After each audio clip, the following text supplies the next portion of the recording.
live here at the Station of Decapitation Without Your Head. I'm Nasty Neal. I'm joined by the fine folks of Lilly Lives Alone, which is a very cool title. And it's a cool poster, which we'll talk about. Well, we have the director, Martin. Thanks for having me. And the two stars here, Shannon and Ryan. Hello. Hey. Hello. So for people not aware yet, Martin, can you give them an idea of what Lilly Lives Alone is about? Sure. Yeah, Lilly Lives Alone is a sort of a film about a woman who's having a really hard time on the anniversary of her daughter's death and is sort of going through an existential crisis, but amidst a haunting in her house, and it conjures up a bunch of things from her past, but also a lot of spooky things from her present. Now, was there anything that inspired the story for you personally? Oh, sure. I mean, yeah. I made the film with my wife, Sarah Johnston, who's also the producer of the film. The character of Lily and a lot of the supporting characters and honestly what she's going through are based on a whole lot of personal experiences from myself, her, and then some of the substance abuse things. I grew up with some substance abuse in my family, and just seeing how that can, destroy a person, a lot of death and a lot of loss, and that combined with just personal stories of people close to me and developing the character were what really brought it forward. I'll ask more about that in a minute. Shannon and Ryan, how did you get involved? Did you know Martin before doing the movie? We did. Yeah. We met Martin for the first time because we were in Portland for a film festival with a short film that was made by some other close friends of ours, Water Gun Outlaw, and they that film, Demon Deep, the full title is Demon Deep in Oklahoma. Martin saw it at the festival and then came up to us, and we realized that we were kindred spirits, and he became our guide to Portland at the time, and we became, I would say, like fast and good friends. And he took us to karaoke. Exactly. Yes. What's always a big part of festivals is karaoke. Yeah. Right. And then we collaborated over the years on different projects. And so when Martin reached out with the screenplay for Lilly Lives Alone, it was a sure thing. Like, we knew we wanted to work on the project, and primarily because it was Martin's. Yeah. Martin and Sarah's. And Sarah's an amazing, beautiful, incredible human being. And so just shout out to Sarah right now. Yeah. Well, shout out to her out there. Yeah. So did you have Shannon and Ryan in mind when you're writing the movie? 100%. The parts were written specifically for them. So actually the jumping off point for the script really started where, we've got other projects we really want to get off the ground, but they're all, none of them are as contained as the story of Lily. And sort of my wife, who produced this film, sort of challenged me to say, hey, you have these great collaborators. How can we tell a really big story in a small scope, really, really intelligently, since we're working with a smaller budget at the time. And that sort of was like, oh, well, I'm going to write a small piece for Shannon and Ryan. And then we started workshopping and started developing, and it was like, oh, this is for them. Yeah. And so it went from, was there originally ever going to be a short film? Oh, not for this. No, okay. This was written as a feature. But actually, Shannon starred in a short film I directed in 2018 called Circle, which a little snippet of that is actually featured in Lilly Lives Alone as a. Oh, that's cool. Yeah, it's a good Easter egg for everyone out there. Yeah, see if you can find it. Yeah. So writing something that you are personally connected to with different elements. What's that experience like? Is that like good for you? Is that ever like hard to do? Both. I mean, it's definitely cathartic. And I said substance abuse earlier, but I don't actually like that term. Because it's not abuse. People are going through addiction, and it's a real thing. I'm 6 years sober. So this. No, absolutely. Congratulations. Thank you. Oh, yeah. I want to take back that language specifically. I was very close to my uncle growing up. He lived with my family and I for a long time, and he eventually passed away from alcoholism. And I sort of was firsthand, since we were really close. We spent most days together, kind of experienced that decline for him, and he wasn't able to, get the help he needed. And he was a wonderful person. He just, struggled with addiction like a lot of folks do. And this film isn't explicitly about addiction, but it is does play a part in the fact that and we've talked about this in other interviews, that the movie is really about not judging people for decisions they have to make based on their circumstances. That understanding that people are strong and they're flawed at times, and they make decisions based on duress or based on trauma they've gone through or pain they're in, and that's part of the human condition. That we make mistakes. We also make great choices, but sometimes our mistakes haunt us longer than we'd like them. And Shannon is character Lilly is going through that in this specific moment, and it's writing that. Sorry, I got deviated from your question. Your question being that is it hard? I thought it more cathartic than hard. I mean, I kind of, when I'm writing, I write to sort of escape. That's sort of that first stop for me. And so, yeah, a lot of working through pain while writing a character, even if the character isn't directly my experience. I'm definitely putting a lot of myself and a lot of the sort of pains I felt into that character. And I kind of always feel like I know when a character I'm working on is working for me, when it causes me that kind of pain, and sort of that cathartic release during it. So, yeah, I mean, all of the above, pain, but it's also wonderful. It's a good thing. And Shannon, what were some of the elements of Lilly that connected you to her? I would say her grit. I mean, maybe that sounds like, I definitely think of myself as someone who is very adaptive, someone who, depending on the circumstances, is able to kind of like pivot and then keep as steady as footing as possible under whatever those circumstances are. And I felt like I observed that in the script for Lilly, and that felt familiar, and as far as my internal experience. So I think that was something I was able to kind of lock in to her. And even though she's going on a really, really crazy ride. Yeah. Well, I'll actually, along those lines, because as the movie starts, it's pretty grounded, and then it gets kind of more dreamlike as it goes. And so even Martin, when you're filming that, because you don't just go from we're in the real world now, and then the next scene it's in a different world. So it kind of gradually goes along. Is that hard to capture on film? Because even if I don't know if you filmed it in order either, but to have it we're at 50% or 70% or something. Oh, absolutely. That's a great question. Absolutely. You always try to film it as close to order as you can, but just so everyone's in the same headspace. But the reality is, when you're working on an indie film, that you schedule things the way you can and the best way you can get it done. So I'm thankful that Ryan and Shannon are pros and can actually. I'm not going to tell you where this segment is, but there are actually 2 emotional scenes in the movie back to back with Shannon. And the funniest thing is that inverted, the first scene was the last thing we shot with her, and the second scene is the first thing we shot with her in the whole. Only one time that happens in the whole film, but you would have no idea, and it's pretty amazing. But yeah, no, the blurring of the lines thing becomes harder. So luckily. And our art team and production is just on the continuity of those things. But it is hard when you're subtly blurring stuff, and sort of letting things in. And there's one scene in particular with Shannon and Jeffrey Combs where there's sort of a realization that maybe certain things that she's seeing may or may not be what we've been told from her perspective that she's seeing. So introducing subtly that we're not getting the full picture here was kind of a challenge. And it was also kind of a fun challenge because it's kind of nice to let that stuff roll in and let you sort of make up your own mind about her as the film is going on. Yeah. And a similar question, Shannon, when you're playing that character, knowing where you actually are in the story as far as the mindset of the character. Yeah.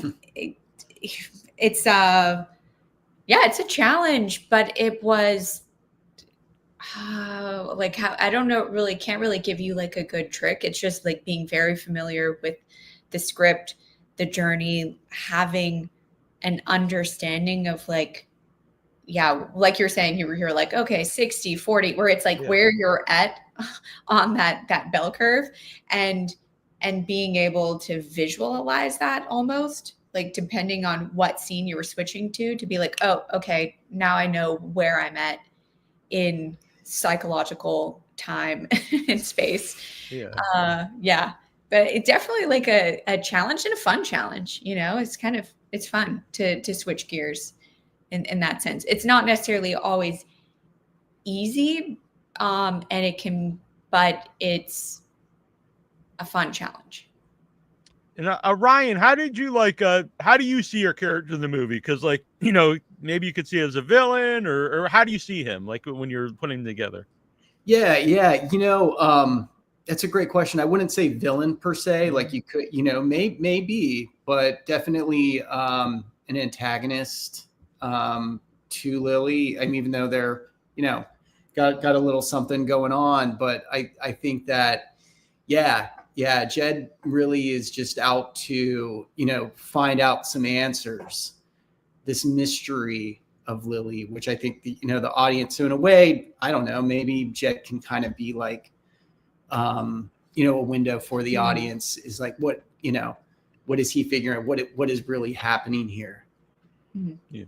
And since you mentioned you all met, you met Martin at a festival, and I saw this played at Brooklyn Horror Film Festival, and Shannon, I've seen you have had your short film RSVP at Brattle Theater, which is actually one of my favorite theaters. I'm in Massachusetts. Awesome. So what would you say the benefits are of festivals for independent film? Oh gosh, I mean, Martin, do you want to answer that first, or? I love that question. Everything, festivals aren't what they used to be in terms of getting more stuff made. I feel like that's not really where their benefit lies. Every festival I've gone to, Brooklyn Horror specifically, I absolutely love. It's a great fest and a great theater too. Oh man, I wish we had gotten to talk there. Thank you for coming to it, by the way. That's awesome. So it's all about people. It's all about making connections. I have made obviously collaborating with Shannon and Ryan, who are also my friends, but also maybe they're people I want to collaborate for the rest of my life with. But I have made connections at festivals that are lifelong friendships. In this world, especially in the indie art scene, having those kinds of lifelong friendships and ones where you can help each other out and lift each other up as you're trying to get things made, it's just so invaluable. So I just always stress find your home, find your people at the fests you go to, and it's worth going, not for a boost necessarily financially to your career. It's a boost of connection and connectivity with people, and it's just, you can't get that almost anywhere else. It's wonderful. Yeah, I 100% agree. And Shannon and Ryan, do you have anything to add to that about festivals?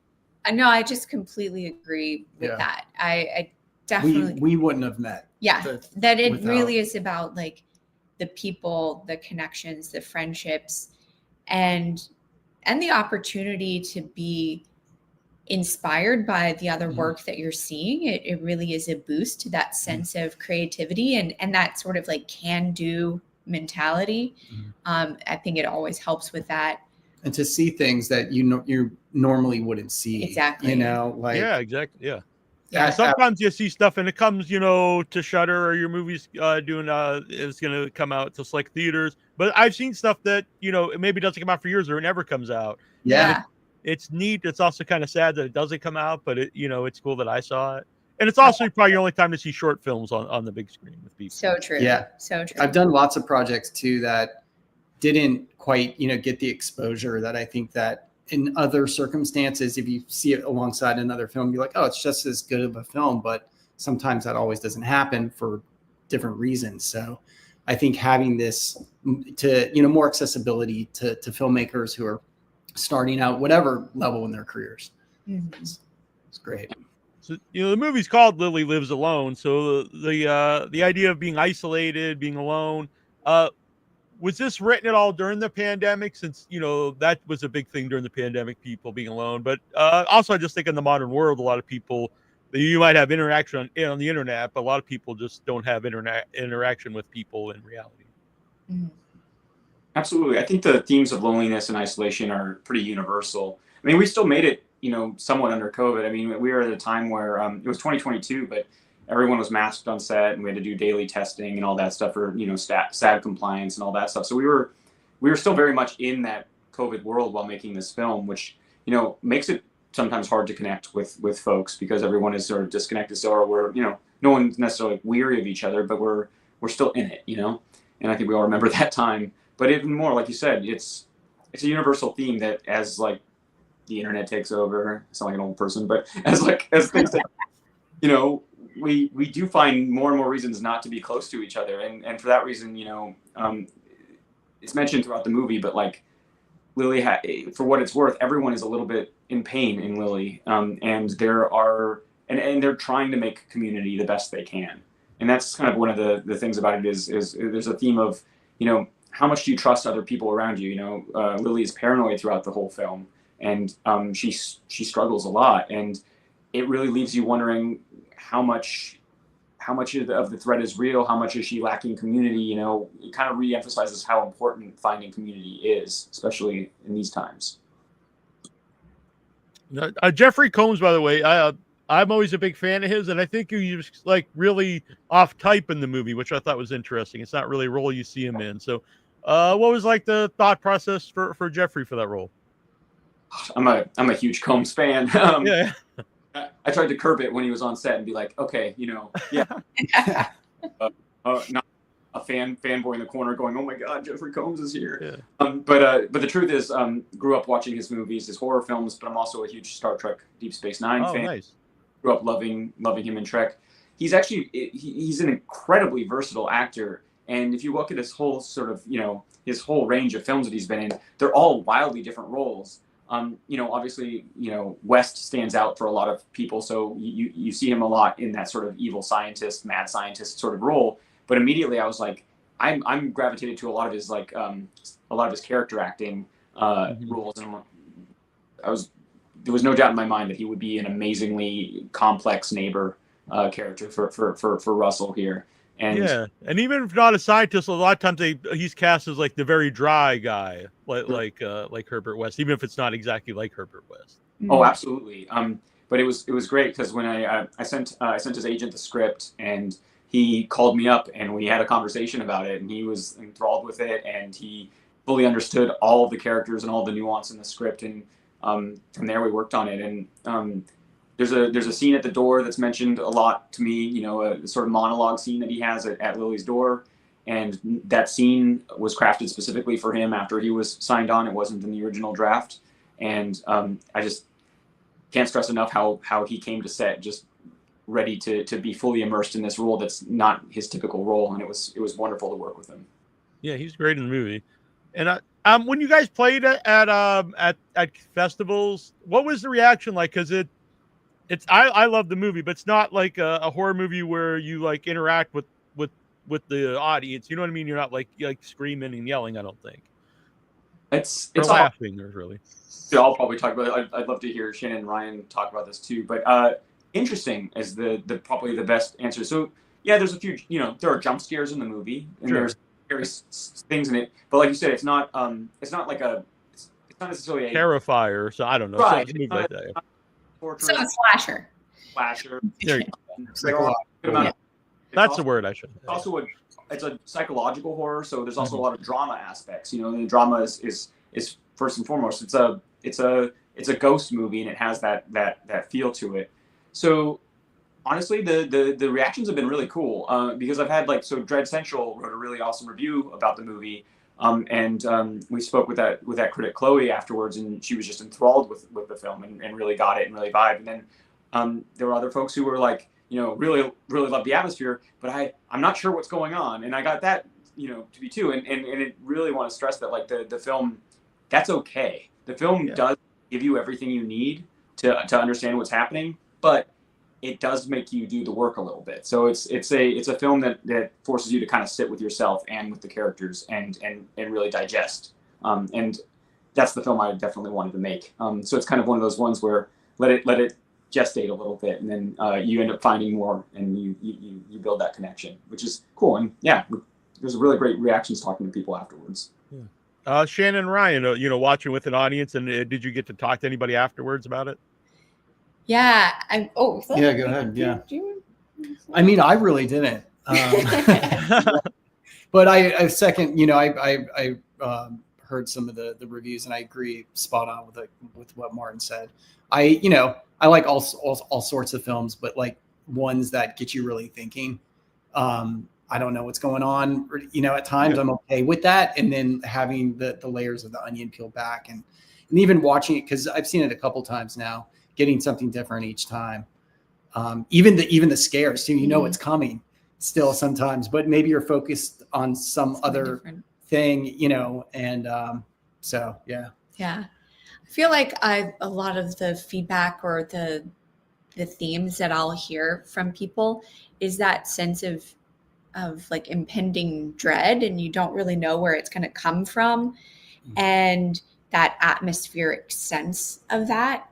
And then what really comes through is the catharsis, is that and what I've heard, people aren't anticipating the emotional journey that they're going to go on with the film. And it makes me think a lot of how I know that a lot of people use horror as a way to process their own grief. Mm. And I think that this film is like almost like a love letter to people who are on that journey. And whether they're processing their own grief or trauma or anything, that's what it feels like to me. And what I feel like the people where the film is like really resonating with, I feel like it's like those are the things that are really like clicking for them. Yeah, and I would think different elements of the movie would affect different people. Like, I don't know, maybe someone with kids would see it differently than someone who doesn't have children. Yeah. Interesting. So since making the movie, my wife and I have had our first kid. Oh, okay. So congratulations. Thank you. Yeah, our baby is 7 months old now, and I've rewatched the movie a couple times in preparation since. And although I definitely put all those efforts into it beforehand, and I felt uncomfortable beforehand with the film and all the themes, it definitely harder. So just a shout out to parents who may be a little uneasy. It deals with some pretty heavy subject matter. And so, yeah, it definitely hits different as a parent for sure. That's interesting. Even your own movie, you like, oh, this is different. I have a different view of my own movie now. Oh, absolutely. I mean, I took breaks throughout the production process, and I cut the movie as well. So I was very involved. So what I would do is take a few months off from the film, come back with fresh eyes, and then rewatch it, and see how it made me feel and see what I wanted to change. And every time you come back to the movie, the strongest thing about the film, in my opinion, is that the way I've structured it, even though it does, again, give you all the answers you need, it definitely will feel different to you at each point of your life while watching it. And I can attest to that even as my own film. I feel that's how movies really used to be, more like that, like 70s movies. It's not necessarily telling you exactly what to think, or it's up to you to interpret what's going on. I love films that allow for the audience to make their own personal connections with the movie. I just don't gravitate towards films that try to feed you everything. I don't want to make abstract films that are just too ambiguous and don't give you enough, but I don't. Sure. Yeah, there's a middle ground there, yeah. Yeah, absolutely. But it needs to have some sort of finality to the character's story. So you need to understand what it's going for. But at the same time, I really love and gravitate personally towards films that give me something to work with, that give me something to connect to and make my own sort of intellectual journey with and emotional journey with. And those are movies I watch. And so that was like the kind of film I wanted to make. So select theaters August 22nd, and then it'll be a video on demand for Lilly Lives Alone. Where could people go to see, like, where it's going to be playing, if it's going to be playing near them? So follow along. Like, I recommend following Dark Sky Films. They have a page on their website for the film, and they're updating the releases. It's going to be playing at the Lamley Theaters in LA. It's going to be playing up in Portland, and I know it's going out to a few other select cities. And it should be on all major platforms. But yeah, just follow along with Dark Sky Films, and you should be able to get all those updates. And Shannon, I thought you were amazing in the movie, not just because you're here, but no, I thought you were really awesome in the film. And congratulations on the movie. And Ryan, you were great too. So I don't want you to feel left out. Oh, appreciate it. Thank you. No, I really liked it. It's my kind of. I like all kind. This is what I like about horror. Sometimes I'm in the mood for a slasher or something silly like Basket Case, or something that's more thought provoking. And I also watch other stuff. I'm a big Star Trek fan too, Martin. So. Right on. Yeah. All right. Amazing. Well, thanks for doing this, and congratulations on the movie. Oh, thank you so much. Thanks for having me. Thank you, Neil. Yeah. Thanks. All right. See you guys. Bye. Bye. And thanks for watching. I'm just going to wave off.